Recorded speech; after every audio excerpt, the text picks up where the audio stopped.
Oi, gente, boa tarde, um abraço para todos vocês. Quase meio-dia e 30 no horário, mais ou menos o horário que nós combinamos. Eu falei que começaria às 12h30, são 12h28. Então já tem um pessoal já está conectado aí, acompanhando. Quero fazer um convite a vocês para poder participar do programa de hoje, desse bate-papo. Na realidade é um bate-papo, interagir conosco. Nós temos um convidado especialíssimo hoje. Essas figuras que eu tenho respeito e uma consideração muito grande. Sou fã do trabalho dele, que é o deputado federal Daniel Almeida. Vai falar um pouquinho sobre o que está acontecendo no Brasil, sim, sobre as votações no Congresso Nacional. Daniel tem muito o que falar hoje aqui conosco e eu espero que vocês interajam, participem, perguntem, questionem, que vale a pena, tá?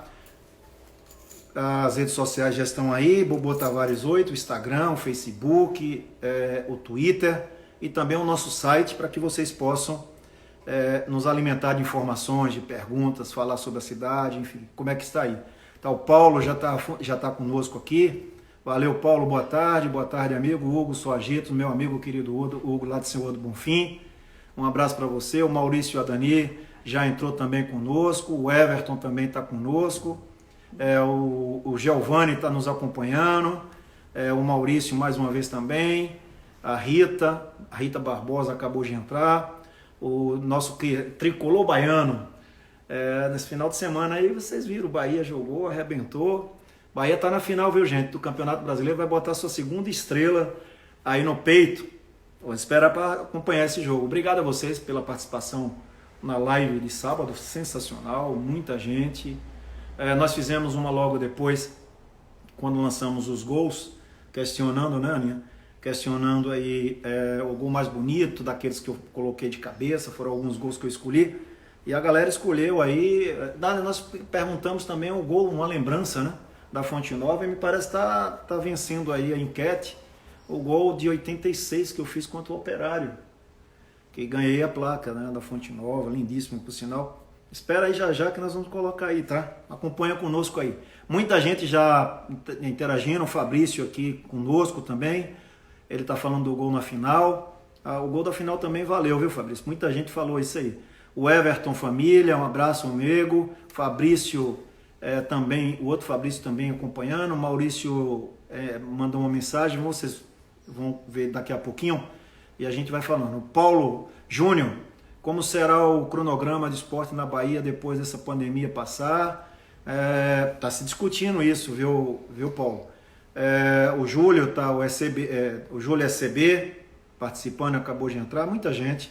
Já, viu gente, nós vamos falar um pouquinho com o deputado federal Daniel Almeida, verificar se o Daniel já está aí online, Calfa, para a gente começar a falar um pouco sobre as ações, até porque eu combinei com o Daniel para ele entrar às 12h35. Faltam 5 minutos, portanto, gente, manda as suas perguntas aí com relação ao cenário nacional que está acontecendo. Vocês viram hoje o STF se envolvendo na decisão do presidente da República em nomear o diretor da Polícia Federal. O STF disse que não, em decisão liminar, o ministro Alexandre de Moraes. Nós vamos perguntar a Daniel o que ele acha disso, dessa posição do STF. Isso já aconteceu lá para trás com o Lula também, né? E são situações que o país está vivendo. Vocês viram ontem o presidente da República dizendo que, e daí? Né? E daí pegou porque mais de 5 mil óbitos por conta do coronavírus, e ele disse que e daí? Né? Então nós vamos perguntar a Daniel também o sentimento dele com relação ao que está acontecendo no Brasil. Nós vamos falar um pouco da pandemia aqui na Bahia. Ela cresceu muito, essa questão das pessoas infectadas pelo Covid-19, e é muito importante que a gente continue dentro de casa, né? Se for necessário, se puder, se não puder, coloque sua máscara. Vamos falar da votação ontem da Assembleia Legislativa da Bahia, onde decretou-se uma lei agora, portanto, é obrigado ao uso das máscaras, em mais de 350 municípios da Bahia, aqueles municípios que já têm um caso confirmado de Covid, e também aqueles que já têm um decreto de calamidade pública, né? Pode ser que daqui a mais um mês a gente possa chegar aos 417 municípios da Bahia. Por enquanto, ultrapassou os 350 municípios baianos que tem a obrigação agora do uso de máscara, tá? Então é importante a população entender a necessidade do uso para depois não ter suas punições, né? Então ontem a Assembleia acabou votando por unanimidade esse projeto de lei do deputado Fabrício Falcão, meu querido Fabrício do PCdoB, e também foi o Fabrício que foi o autor desse projeto, junto com Ivana Bastos, né? Bom, gente, tá aqui uns pontos que nós vamos abordar com o Daniel, falar com o Daniel sobre as ações da Câmara Federal, falar um pouco da ação da bancada do PCdoB, enfim, os projetos que foram votados, saber como é que está o projeto que foi votado de apoio e ajudas aos municípios da Bahia e aos governadores também, ou seja, aos governos do estado, aos estados, que até agora o presidente não sancionou essa lei, e verificar com o Daniel também esse sentimento que está acontecendo no país, com mais de 5 mil óbitos, numa curva muito crescente da pandemia, ou seja, muita gente infectada no Brasil e, infelizmente, muitos óbitos, né? A Bahia também tem crescido, embora com todo cuidado e com toda a decisão do governo, rígida, forte, do governador Rui Costa, com a grande atuação do secretário Fábio Vilas Boas, infelizmente ainda estamos passando por esse problema também. Tá aí, vamos lá, o Paulo, o senhor concorda com o término do Campeonato Baiano precocemente? E não foi precocemente não, viu, Paulo? Eu acho até que demorou com relação a isso, mas eu achei justo sim, eu acho que todo cuidado é pouco. Já está se discutindo aí a Federação Baiana com os clubes a retomada, a gente não sabe quando vai acontecer isso. É importante a gente ter uma precaução muito grande com relação a esse vírus, não é fácil, ele é letal e a gente tem que ter esse cuidado, né? Terminou, passou, diminuiu, vai se discutir o reinício do campeonato. Não sei como é que vai ser, porque é difícil precisar como é que vai ser o Campeonato Baiano. Tá, Paulo? Mas vamos estar acompanhando aqui e discutindo isso com vocês. O Maurício fala, Bobô, o que você acha que vai acontecer se o nosso péssimo presidente não fazer absolutamente nada? Ele não está fazendo, né? Ele está incentivando, infelizmente, Maurício, as pessoas a ir contra as determinações da ciência, as orientações. Isolamento, esse é o remédio mais eficiente, essa é a vacina que nós possuímos hoje. Vê o que está acontecendo nos Estados Unidos, né? Mais de 1 milhão de pessoas infectadas. E o presidente americano foi o primeiro a dizer que não tinha nada, que era absolutamente nada, que ia continuar do mesmo jeito. E hoje ele falou sobre o Brasil, a situação grave que o país está passando, inclusive questionando o governador da Flórida se não proibiria aí os voos para o Brasil para a Flórida. Isso significa que ele reverteu, mudou de posição, né? Afinal de contas, tinha que acontecer isso. Daniel já está na linha? Já está na tela? Daniel, tudo bem? Fala.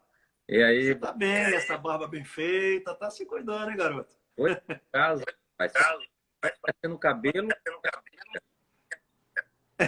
Bem-vindo, Daniel. É um prazer estar com você. Foi aí que eu estava ouvindo. Tá, né? Nós temos muito o que falar hoje, né, Daniel? Com certeza, rapaz. Muito, muito. São muitos assuntos, né? E a gente Pois não sabe nem por onde começar. Mas a gente quer te cumprimentar pelo convite aí para participar desse bate-papo que você faz sempre com o pessoal aí de Bonfim. Mas quando a gente fala aqui nesses instrumentos, a gente fala para a Bahia, para o Brasil, para o mundo, né? Claro que a gente quer tratar dos assuntos mais de perto do município, da região, dos municípios mais próximos, porque nós estamos distantes fisicamente, mas não estamos afastados dos problemas, da solidariedade, do apoio, da nossa responsabilidade para o enfrentamento dessa crise tão grave que a gente está vivendo. Então, um prazer enorme, uma honra estar com você nesse bate-papo e estou sempre à disposição. Eu sei disso, eu sei da tua seriedade, do teu compromisso. Mesmo nesse isolamento obrigatório e necessário, a gente tem trabalhado e tem feito um esforço enorme, né, para poder justificar pelo menos a confiança, né, das pessoas, e isso é muito importante. Mas, Daniel, eu queria iniciar contigo fazendo uma pergunta que aconteceu agora pela manhã, né, com o ministro Alexandre de Moraes, do STF, onde concedeu a liminar, de alguma maneira, acatando uma solicitação, se não me engano, do PDT, mas para tornar sem efeito a nomeação feita no Diário Oficial ontem do governo federal. Ou seja, o presidente nomeou e o STF disse que não, por enquanto não. O que é que tu pensa disso aí? Você concorda com essa decisão do ministro, Daniel? Olha, temos que concordar, Bobô. Não é desejável, não é normal que o poder judiciário tenha interferência numa decisão do poder executivo. Os poderes da República têm que ter harmonia entre si. Ninguém pode invadir a competência de um outro poder. A democracia só se estabiliza, só será sólida, só terá garantias para a sociedade se todos os poderes cumprirem suas funções. E cabe ao executivo nomear seus auxiliares. Então, não se trata de ferir poderes do executivo e nem qualquer abordagem, qualquer análise de valor sobre a pessoa que foi indicada. Mas a Constituição brasileira estabelece que o gestor público, o executor de políticas públicas, tem que preservar alguns princípios, entre eles o princípio da impessoalidade. Você não pode nomear para lhe servir, para servir a interesses individuais. E no caso específico, todas as informações que se tem, todas as declarações que o próprio Bolsonaro fez, ele tem um objetivo específico na nomeação desse superintendente da Polícia Federal. O objetivo é proteger a si e a seus familiares. As investigações que envolvem filhos do Bolsonaro, fake news, crimes de milícias e etc., estavam chegando, né, nessas pessoas. E ele próprio diz, olha, eu preciso de ter informação, eu preciso ligar para o delegado ou para o superintendente, ele me passar a informação. É um absurdo, não pode ser isso.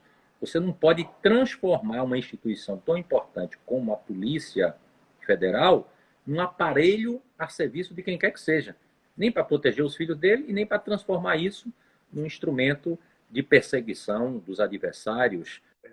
Aí a democracia estaria ferida. Então, acho que a decisão foi bem fundamentada e, lamentavelmente, nós estamos diante de uma situação que essas coisas são necessárias, muito mais para proteger a democracia do que para agredir, para suprimir atribuições que é do Executivo. Perfeito, eu concordo plenamente com você. A Polícia Federal é uma instituição federal, ou seja, é a polícia de Estado, né? Ela não tem absolutamente nada a ver com a questão partidária ou qualquer coisa parecida. Também concordo plenamente com o teu sentimento, tua percepção. Mas eu também queria te perguntar, Daniel, porque todo dia é tanta notícia, né? E, aliás, o presidente da República, ele todo dia gosta de colocar algo mais. Ontem, mais uma vez, uma entrevista destemperada, aliás, anda muito nervoso, né?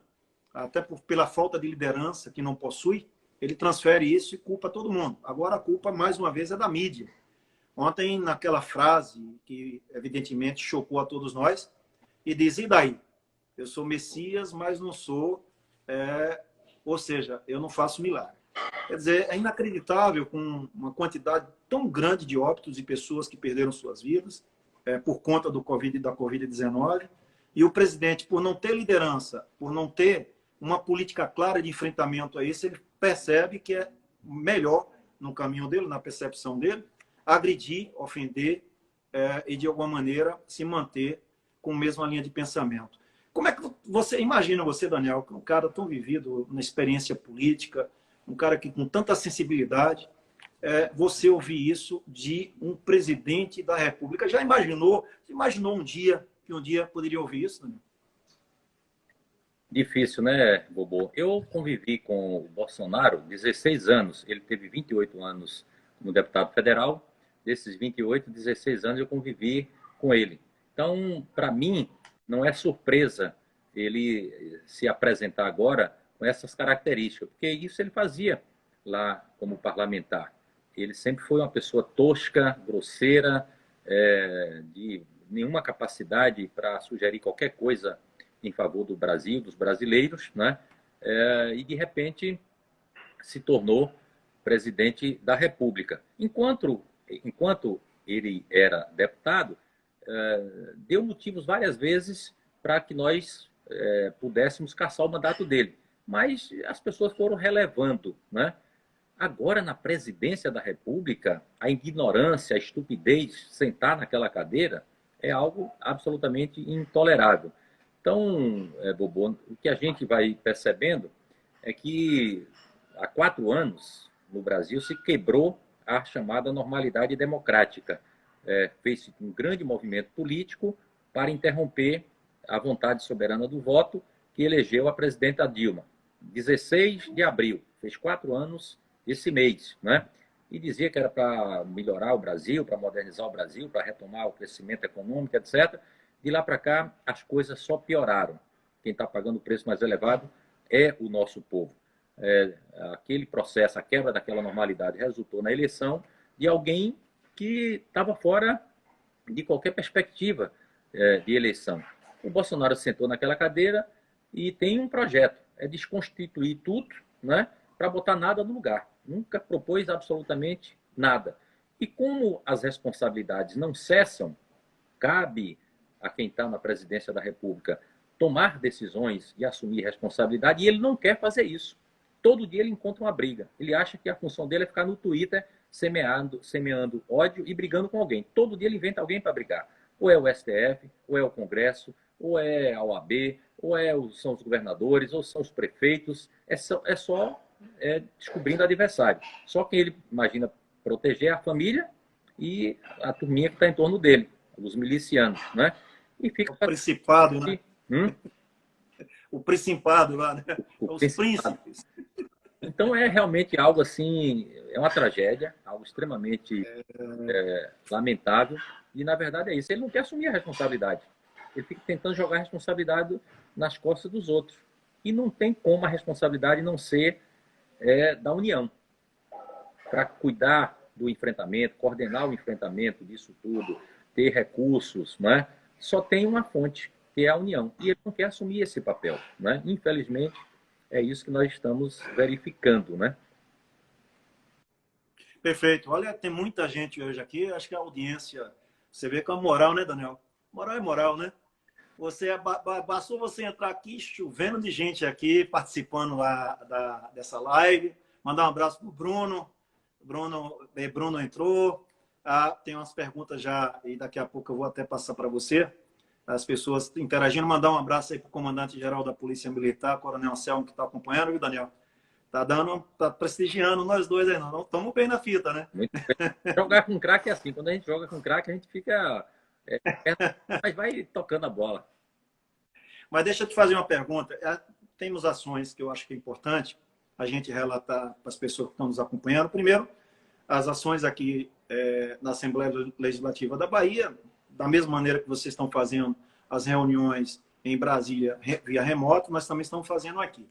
Nós votamos uma série de projetos que eu considero absolutamente importantes para o momento que nós estamos vivendo hoje, mas entendo também que vocês votaram muitos projetos importantes e que eu gostaria, inclusive, de ouvir, Daniel, quais os projetos que você considera os mais importantes nesse processo de pandemia que a Câmara Federal votou para colaborar no enfrentamento da pandemia. Um deles, por exemplo, é a questão da ajuda aos governos do estado, aos estados e municípios, que lamentavelmente até agora não saiu do papel. Mas eu queria te ouvir, sobretudo, com relação aos projetos que você considera fundamentais, votados recentemente na Câmara de Deputados, Daniel. Pois é, Bobo. Eu acho que aqui na Bahia o governo do estado tem agido bem, operado com boa articulação com a Assembleia Legislativa, com os prefeitos, até as disputas políticas, como é o caso aqui de Salvador, que o prefeito é adversário político do governador. Nesse processo de condução do enfrentamento ao coronavírus, tem sido tudo harmonioso, tudo bem combinado, porque o foco mesmo é proteger a vida das pessoas. É assim que o Congresso também tem feito, né? Desde o primeiro dia, nós procuramos assumir o nosso papel. Rapidamente se votou uma lei que declarou o Brasil em estado de calamidade, para propiciar a aquisição de equipamentos, enfim, de coisas para o enfrentamento ao coronavírus. Depois nós aprovamos a coisa o chamado orçamento de guerra, né? Que é para os recursos do orçamento horário dos recursos para o combate ao coronavírus. Isso também é uma coisa assim muito importante, para que não tenha desculpas de que está com recurso porque não tem cobertura legal. Depois nós aprovamos uma coisa muito importante que foi chamada renda emergencial. Essa renda emergencial, o governo Humberto está lá propondo R$ 200, 200, né? Nós aprovamos o mínimo e até R$ 1.200. E aprovamos para todos, garantir que todas as pessoas que não têm renda possam ter acesso a essa renda. Agricultor familiar, acarajé, enfim, todo mundo que possa ter a necessidade de ter acesso a essa renda. Lamentavelmente, o governo não teve condições ainda de pagar como deveria. É uma coisa humilhante ver as filas que estão aí nas agências da Caixa Econômica Federal pela falta de capacidade do governo de operar. Depois nós aprovamos a recomposição do Fundo de Pagos e dos municípios, para que da arrecadação cai o repasse para o município, para os estados, e as despesas continuam, até crescem, né? Então, nessa hora, foi necessário a recomposição. Nenhum município, nenhum estado, fundo de participação menor do que o que recebia em 2019. Isso também nós aprovamos. Proteção da micro e pequena empresa, para que a micro e pequena empresa tenha crédito e tenha também condições de ter suas atividades naquilo que for possível manter agora e o que não for possível, preservar as suas empresas para acabar essa fase da pandemia. Então, suspender os contratos, fazer negociação sobre jornada de trabalho, mas sem prejuízo para o trabalhador. O Estado tem que bancar, a sociedade, uma remuneração dessas pessoas, né? Também nós já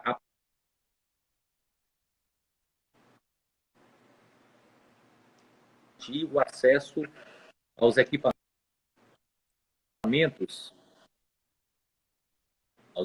de proteção individual de saúde estão sofrendo muito, valorizados, os profissionais de saúde realmente estão dedicando, mas precisa ter proteção, né? Proteção individual, equipamentos e tal, além dos respiradores, muitas medidas para garantir essa proteção. Ainda ontem à noite nós ampliamos as garantias para várias outras setores, várias outras categorias. E no caso específico da Bahia, Bobô, eu sou coordenador da... Artistas, agora entraram, né? Os artistas agora também entraram, né? Como é que é? Não vi. Nessa ampliação dessas novas categorias, aí você pode colocar os artistas, né? Atletas, jogadores, ex-atletas, enfim. Há um novo segmento que acabou também sendo contemplado, né, Dani? Essa área da cultura, do esporte, do entretenimento, ficou muito prejudicada, né? E está sofrendo um impacto grande. Imagino que é encerrar todos os eventos que estão acontecendo por aí. Quantas pessoas estão envolvidas nisso? O São João, que é uma das principais festas do mundo, que mobiliza muita gente, que dinamiza a economia, em Senhor do Bonfim, o impacto que isso produz, ninguém pode deixar de ter acesso às condições mínimas para sobreviver. Não pode faltar comida na mesa das pessoas, né? E eu digo sempre, mas é muito dinheiro, deputado. De onde é que vem esse dinheiro? Vem da sociedade, dinheiro nosso. Quem recolhe os impostos da sociedade é a União. E tem muito dinheiro, né, Bobo? Muito dinheiro. O Caixa Único do Tesouro tem 1,4 trilhão por aí. Tem reservas internacionais, tem títulos que o governo pode apresentar no mercado, vender no mercado. Tem, enfim, emitir moeda se for necessário, né? Tudo isso só quem pode fazer é o governo federal. O município não pode, não pode, mas o governo federal pode, em nome da sociedade. Mas eu dizia que eu também, como coordenador da bancada, Bobo, nós reunimos a bancada e decidimos remanejar 90% do orçamento da bancada destinada à Bahia para estrada, aeroportos, barragens, universidades, tudo isso que tinha recurso, que tudo é muito importante, mas a gente considerou que o mais importante agora era o esforço no combate ao coronavírus. E transferimos 211 milhões de recursos da bancada só para a estação, combate ao coronavírus. 95 milhões veio para a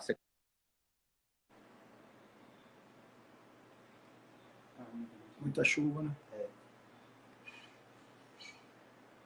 O restante nós distribuímos para os municípios, cento e poucos milhões para os municípios. Inclusive, senhor do Bonfim, eu orientei, destinei 500 mil reais para a ação específica do combate ao coronavírus, para o senhor do Bonfim, para Itiúba, né, e para outros municípios, né, para tentar cumprir o nosso papel de proteger vidas nesse momento.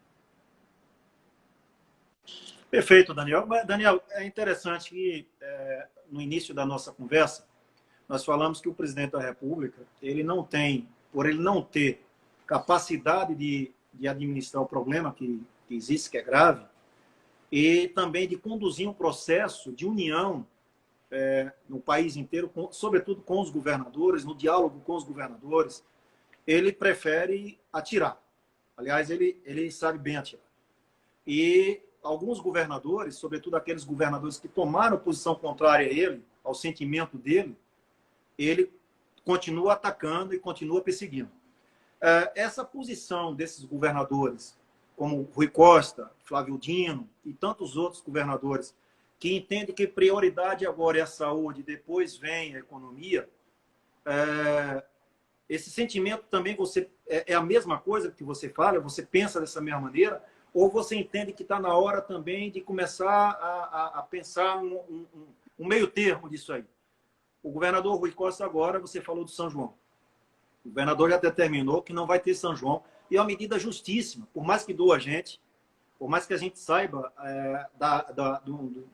do peso de uma decisão como essa, em municípios da Bahia, onde São João é o mais importante, a mais importante festa do seu calendário, muito mais até do que o Carnaval. A gente sabe o peso que isso vai significar na economia do município, mas entendo que foi uma decisão justa, acertada para o momento que nós estamos vivendo. Você concorda com essas decisões que os governadores têm feito e esse enfrentamento corajoso que eles têm feito às políticas do governo federal, Daniel? Olha, Bobo, esse é o debate central hoje pelo mundo afora, né? E não depende da minha vontade, ou da sua vontade, ou da vontade de qualquer cidadão. É respeitar a ciência. É acreditar no conhecimento que a humanidade já foi capaz de concentrar ao longo da sua trajetória. E a ciência indica que o melhor remédio para fazer o enfrentamento é o isolamento social. Se nós não tivermos cuidado com isso, a pandemia pode provocar um impacto muito maior na vida das pessoas e também na economia. Se não tiver controle, se não tiver planejamento, e se não tiver dentro das boas técnicas que a ciência recomenda o isolamento social, o prejuízo é realmente incalculável. Sempre olhando e focando que o principal é proteger a vida. A economia, por mais dano que a pandemia provoque, você recupera depois. Vida não tem preço. Vida precisa ser preservada. Eu digo sempre que isso acontece nas nossas famílias, né? Se você tem uma propriedadezinha, se você cria umas vaquinhas e se um parente seu fica doente, você faz tudo para salvar a vida dessa pessoa. Você vende a maioria das vacas, você vende uma propriedade e você salva a vida. Salvou a vida, você vai correr atrás para recuperar. Perdeu a vida, perdeu tudo, né?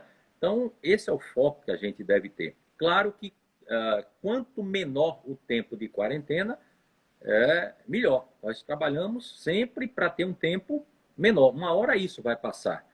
E na hora que estiver passando, nós tenhamos condições de fazer o retorno planejado, organizado, com todos acreditando que esse é o melhor caminho. Se cada um achar que vai fazer o que está na sua cabeça, o prejuízo vai ser muito maior. Quem tentou desafiar esta orientação da ciência pagou um preço muito elevado. Na Itália, se ficou lá quase 3 semanas discutindo se abria ou se mantinha a quarentena. Saíram fazendo campanha na rua dizendo Milão não pode parar, que era o centro da pandemia naquele momento. 15 dias depois, explodiu de tal forma, né, que ao invés de ficar parado só 3 ou 4 semanas, teve que ficar muito mais tempo, né, porque a disseminação foi intensa. Na Inglaterra, da mesma forma. Ficou lá um tempo discutindo e o próprio primeiro-ministro dizia, não, isso é uma bobagem, a gente enfrenta, não pode parar as atividades econômicas. Depois ele próprio foi acometido, ficou internado e saiu lá dizendo o seguinte, eu fui salvo pela ação do Estado, pelo planos público de saúde da Inglaterra e teve que fazer uma quarentena muito mais longa, né?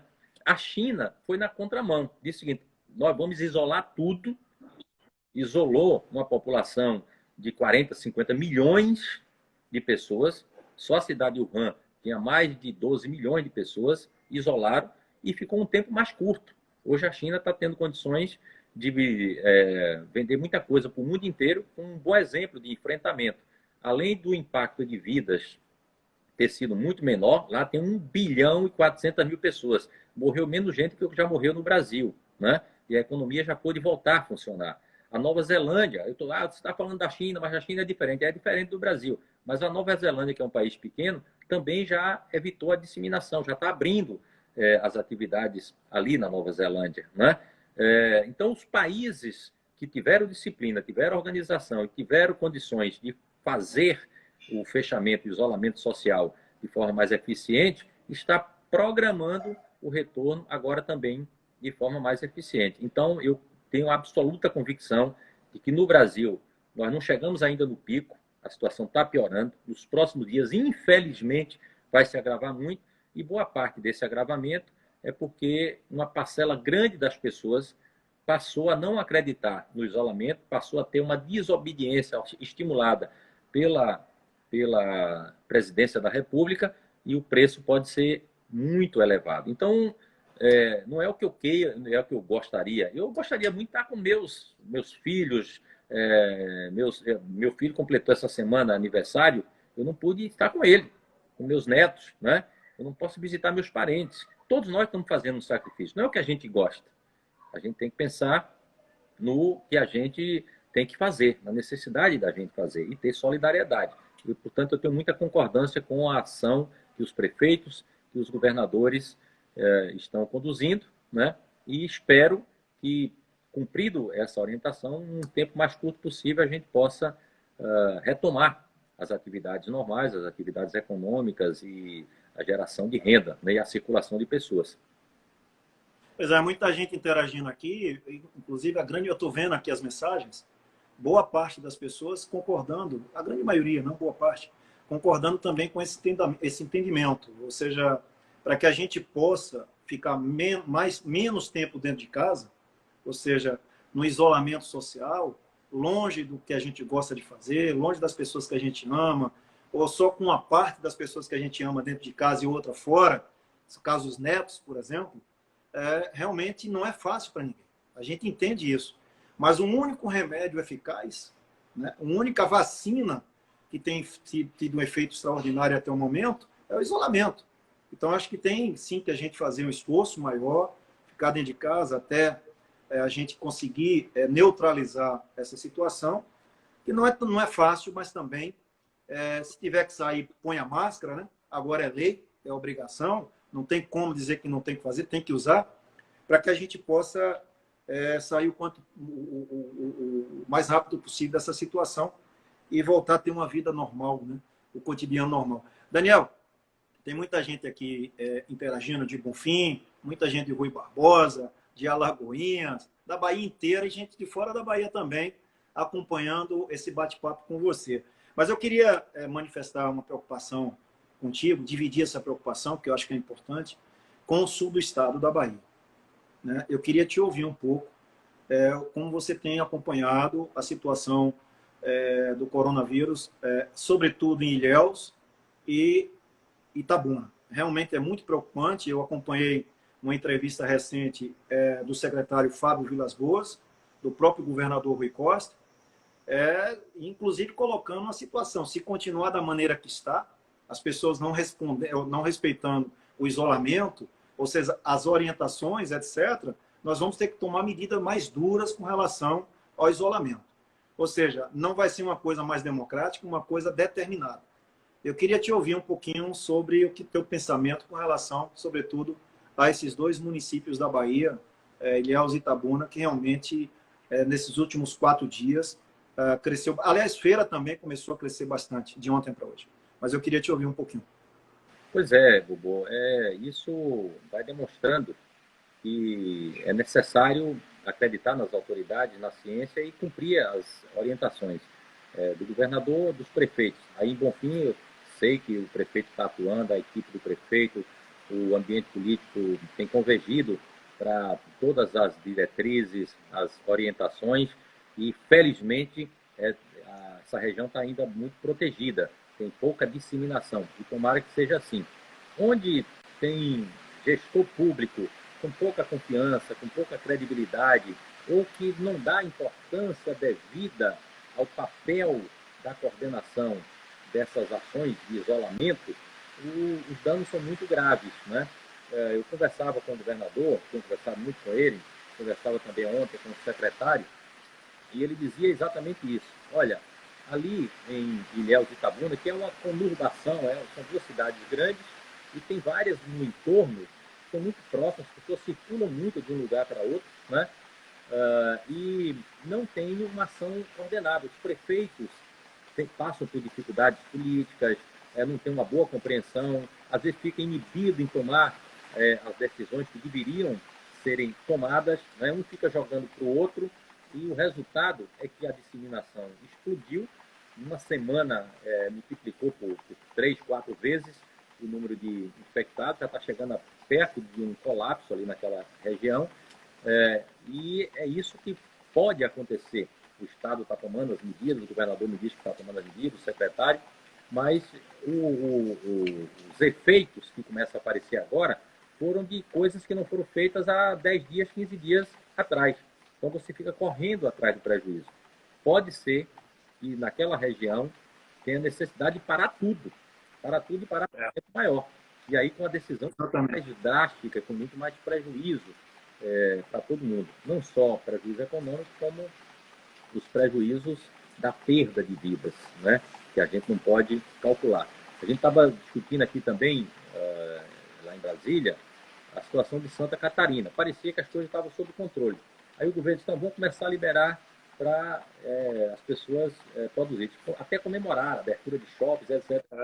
Já estão dizendo lá que essa semana vai ter que fechar. O que adianta você abrir agora, né? Durante uma semana ou 2, e ter que fechar 1 mês ou 2 lá na frente, né?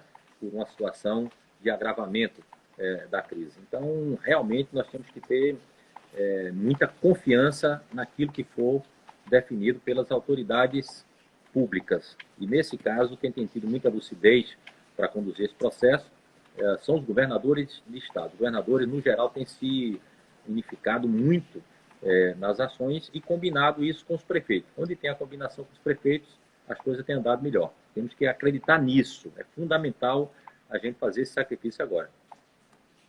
Pois é, eu vou só relatar aqui, tem muita gente acompanhando, Daniel.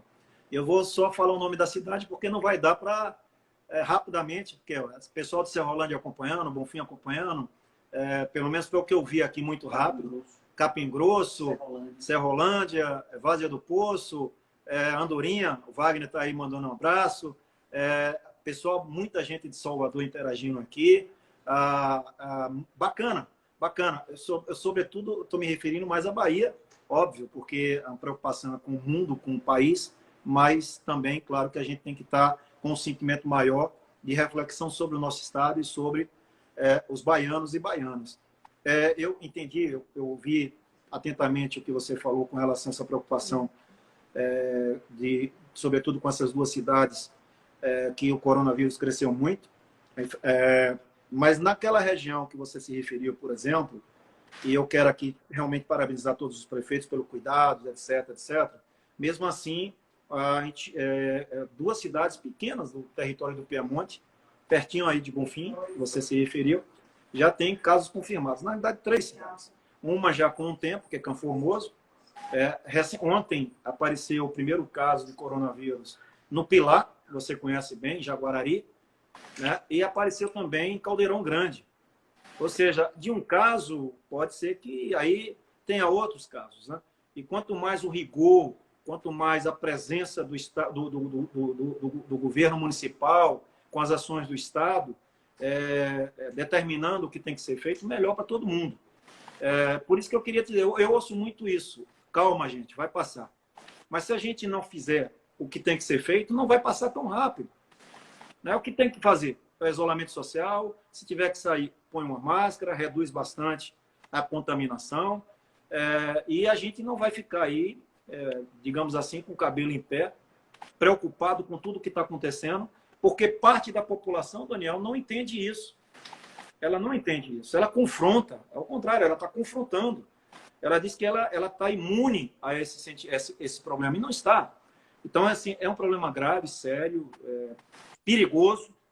Já tirou mais de 5 mil vidas, 5.100 e poucas vidas, porque acrescentou hoje 60 e poucas, mas às 5 horas da tarde nós vamos ter um panorama, né, do país inteiro, dos números novos, e eu torço muito para que a gente tenha, evidentemente, noção da gravidade do problema e o enfrente como tem que enfrentar, com a seriedade de decisões que os governadores têm tomado, difíceis, duras, mas necessárias, e que os prefeitos também, inclusive de cidades que não têm sequer um caso de coronavírus, também têm colocado.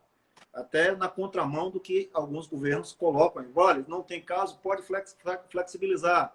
Mesmo assim, eles estão assumindo a responsabilidade de não abrir para priorizar a saúde. Daniel, eu vi que você colocou todos os deputados da bancada federal da Bahia numa ordem de 200 e poucos milhões de reais para a saúde, para o combate ao coronavírus. Aqui os deputados estaduais colocaram 100% das suas emendas, todos eles, os 63 deputados, à disposição, aliás, 62 deputados, colocaram para também destinar ao enfrentamento ao coronavírus. E eu acho que o fruto disso, você tem informações bem interessantes, são os investimentos que o governo do Estado tem feito na Bahia. Né? A reabertura de hospitais que estavam fechados, né? As policlínicas também funcionando, os hospitais no interior da Bahia, das regiões da Bahia, também recebendo respiradores e ventiladores, recebendo leitos de UTI. Eu acho que é mais ou menos o caminho, né, Daniel? Esse recurso é exatamente para isso, né? Exatamente.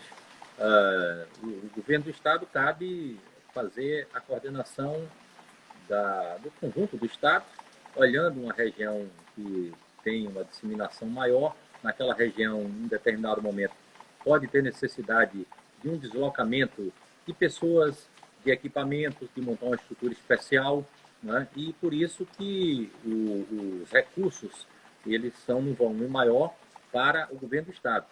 Os hospitais regionais que ficarão com leitos e com respiradores disponíveis para a utilização das pessoas. E às vezes se tem uma região, por exemplo, na região de Ceabra, não está tendo nenhum caso. Aquilo ali pode pegar os equipamentos, alguns profissionais, e deslocar para a região sul para cuidar dessas ações que são agora necessárias. Né? Se puder, se tiver uma situação em Salvador mais grave, às vezes é necessário também deslocar gente do interior para Salvador. Então, o governo do Estado tem essa responsabilidade. E o Rui está fazendo isso muito bem. Né? Ele está chamando o pessoal, está coordenando, está instalando um hospital de campanha, não só aqui em Salvador, como em algumas regiões, né, do estado. Ali em Juazeiro tem toda uma estrutura que está sendo montada, porque onde tem uma atenção especializada mais qualificada. Bonfim também se inclui nisso. As policlínicas vão ficando também integradas a esse esforço. Ou seja, na Bahia há uma coordenação para o enfrentamento. E como essa coordenação ela vem acontecendo desde os primeiros momentos, você vê que aqui nós ainda estamos com uma coisa administrada. O impacto e a disseminação aqui é muito mais baixo do que em vários outros lugares. Não quer dizer que... Graças a Deus. Graças a Deus. Mas isso também é uma eficiência desse acompanhamento. Né? Nós temos, naturalmente, que continuar fazendo essas medidas, fazendo essas ações. O governador e vocês aí na Assembleia Legislativa têm tomado medidas muito rápidas, declarar estado de emergência, de calamidade na maioria dos municípios, para que os municípios também tenham esses instrumentos, a isenção do pagamento da conta de água, de energia elétrica. Daniel, a Laura entrou agora aqui, já está dizendo aqui, ó, você falou de Ceabra, né? Uhum. Comentário, ela botou aqui, já tem caso confirmado em Ceará. Pois é. Hoje, é um caso, né? Então, já tem que ter o cuidado ali. Então, acho que aqui na Bahia a gente tem feito muito bem. Agora, nós temos muitos problemas no Brasil. Um dos elementos muito importantes para fazer o enfrentamento é a capacidade de testar as pessoas. E, infelizmente, o governo federal, por falta de vontade, por descompromisso do presidente da República, tem feito quase nada. Ele acabou exonerando a ciência, né, que era o ministro Mandetta, que é uma pessoa da direita, não é uma pessoa do DEM, mas é um médico, tem conhecimento da ciência. Estava conduzindo de acordo com esta orientação. E ele exonerou. Né? Nenhuma medida foi tomada. A testagem no Brasil é uma das mais baixas do mundo. Então, os dados que estão sendo apresentados hoje, eles não são dados confiáveis. Se você não tem dado confiável sobre a disseminação, mesmo o número de mortes, você tem pouca capacidade de fazer um planejamento para o enfrentamento. Algumas universidades que estão fazendo levantamentos, e aí é um parêntese, falaram tanto mal das universidades, que não prestavam para nada, as universidades públicas estavam gastando muito dinheiro, cortaram recursos das universidades, da pesquisa, da ciência. Tudo que se descobriu até agora e todas as ações de enfrentamento mais eficientes vêm dos centros de pesquisa e das universidades públicas, né? A Fiocruz e tantas outras. Vi aí que a universidade lá do Rio Grande do Sul está fazendo um levantamento, uma pesquisa de caráter regional, mas com perfil e recorte nacional, e vai indicando que pode ter no Brasil uma subnotificação da ordem de 80%. Ou seja, cada caso que foi identificado pode ter 8 pessoas contaminadas e que não foi identificado. Isso é muito perigoso. Porque tem pessoas assintomáticas que estão com o vírus circulando por aí, ela não tem um impacto maior, mas ela pode visitar um parente com problema e levar a doença, né? Então, essa subnotificação é algo assim extremamente preocupante, né? E que nós temos que cobrar rapidamente um controle maior, um esforço maior, para que a gente possa saber a dimensão exata, qual é a perspectiva de duração disso e quais os investimentos que ainda não foram feitos que serão necessários para proteger as pessoas, né? Eu queria te fazer a última pergunta. Eu queria te ouvir um pouquinho, porque eu acho que deve ser a mesma coisa que eu penso. Aliás, o Boris Johnson falou sobre isso, sobre a saúde pública do Reino Unido, ou seja, o que Londres está passando, e ele enalteceu a saúde pública, né? Ô, Daniel, o que seria da população mais pobre desse país sem o SUS? Pois é. Agora é que nós percebemos o significado que tem esses investimentos e você ter ações coordenadas pelo Estado, né? Aliás, esse é um debate que está no mundo inteiro hoje.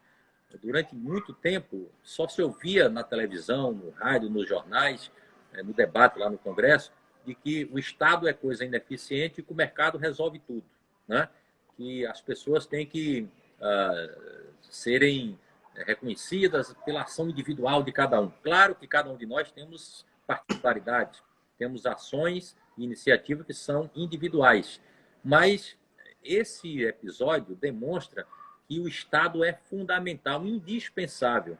Onde o Estado é mais forte, mais organizado, tem políticas públicas e governança mais eficiente, comandadas estrategicamente pelo Estado, na área da saúde, na área da educação, na área da pesquisa, na área da economia, as respostas são mais rápidas e mais eficientes.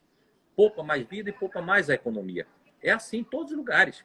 É assim na China, é assim na Nova Zelândia, é assim na Coreia do Sul, é assim em Cuba. Né? Então, a presença do Estado é absolutamente insubstituível. O Boris Johnson, que é um liberal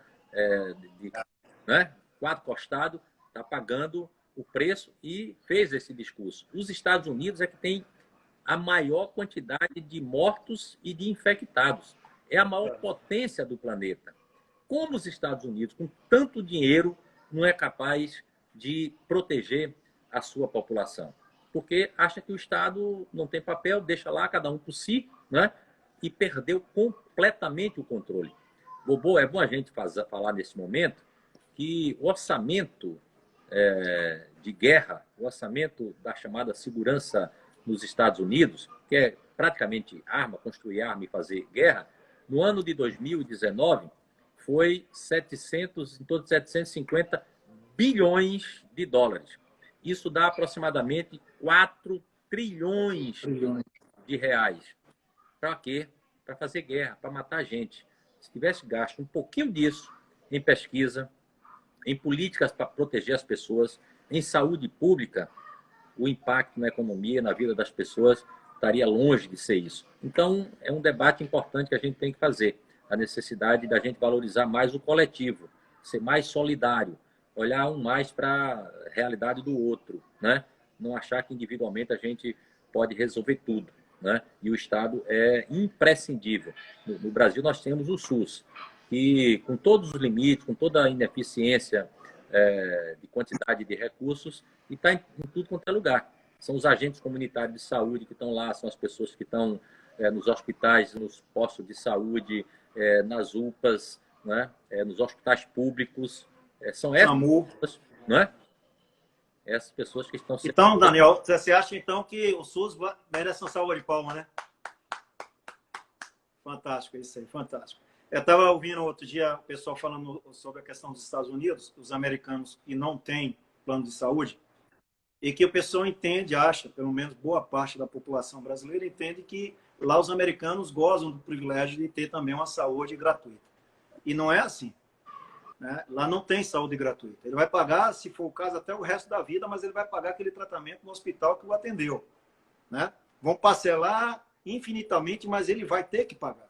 Então, é uma diferença muito grande. Eu fico muito orgulhoso de ouvir um liberal, como você mesmo colocou, e que é de raiz, o Boris Johnson, falar sobre a saúde pública e que o salvou naquele momento, né? E quantos aqui nesse país nosso o SUS tem salvado, né? Não é só agora na pandemia. Bem antes disso, o SUS já estava ali sendo o amparo da grande maioria da população brasileira que não tem o privilégio de ter um plano de saúde. Meu amigo, pô, 10, viu? Você é 10, você é maravilhoso, um dos melhores deputados desse país, sempre ali entre os escolhidos, todos os anos como os mais influentes na Câmara Federal. Não é à toa que você goza de um prestígio enorme com os baianos e baianas. E é um privilégio enorme hoje estar, digamos assim, compartilhando essa tela dessa live contigo aí e aprendendo cada vez mais com esse conhecimento vasto que você tem. Daniel, muito obrigado, viu, cara? Obrigado. Eu queria que você se despedisse só mandando uma mensagem de otimismo para a população baiana, parte dela que está nos acompanhando. São milhares de pessoas que nesse momento estão nos acompanhando aí, viu, Daniel? Não, obrigado pela generosidade. Os amigos são assim, sempre generosos, né? Mas você, além de parceiro da política, dessa caminhada, é um grande amigo, um ser humano extraordinário. Todos que conhecem só conquista cada vez mais admiração, admiradores do seu papel. Então, eu tenho uma honra muito grande de ser seu parceiro de tantas caminhadas. Então, te agradecer todos os internautas que acompanharam aqui, fizeram mensagem, que reconheceram o nosso trabalho, essa nossa parceria. Eu vi aqui muitas mensagens. Obrigado a todos. Vamos continuar nessa caminhada, nessa trajetória. Deixar meu forte abraço a todos aí em Senhor do Bonfim, ao nosso prefeito brasileiro, ao vice-prefeito Zé Antônio, né? Aos vereadores, em nome de Cleito, aí, o presidente da Câmara, o meu amigo Gustavo, enfim, toda essa turma boa que está aí em Senhor do Bonfim acompanhando, de Andorinhas, de Itiúba, de Filadélfia, enfim, toda a região, porque eu sei que tem muita gente aí acompanhando, a turma de Capim Grosso, e dizer que são desafios nas nossas vidas, né? Eu espero que a gente enfrente com cabeça erguida, com confiança, essa dificuldade. A atitude nossa é muito importante, a gente não deve esmurecer, não achar que a coisa é fácil, mas a nossa atitude é fundamental para encontrar a melhor saída. E a melhor saída é a gente enfrentar a cabeça erguida, enfrentar com confiança e com muita fé de que juntos nós seremos capazes de vencer. E não achar que a solução é aquela que está na nossa cabeça. Por mais incômodo que possa provocar em cada um de nós, vamos seguir a orientação da ciência. E se agora é fundamental ficar em casa. Vamos ficar em casa, porque ficando em casa agora, a gente vai sair de casa melhor, num tempo mais curto possível. Então, confiança e fé que a gente vai vencer. Valeu, Daniel. Eu quero encerrar hoje, gente, esse bate-papo aqui da live com o deputado federal Daniel Almeida. Agradecer o carinho de Daniel, o tempo, quase 1 hora de live, centenas de mensagens de pessoas que continuam até o momento, estou vendo daqui, participando conosco. Muito obrigado a todos vocês, internautas. Vamos responder as perguntas de cada um de vocês posteriormente. Mas agradeço, Daniel, a tua participação. Estamos juntos nessa caminhada. E eu sei que o melhor caminho, até o momento, o remédio mais eficaz para o combate ao coronavírus é o isolamento social. E se tiver que sair, gente, põe a máscara, tá bom? Um grande abraço e até a próxima. Valeu, gente. Muito obrigado. Daniel.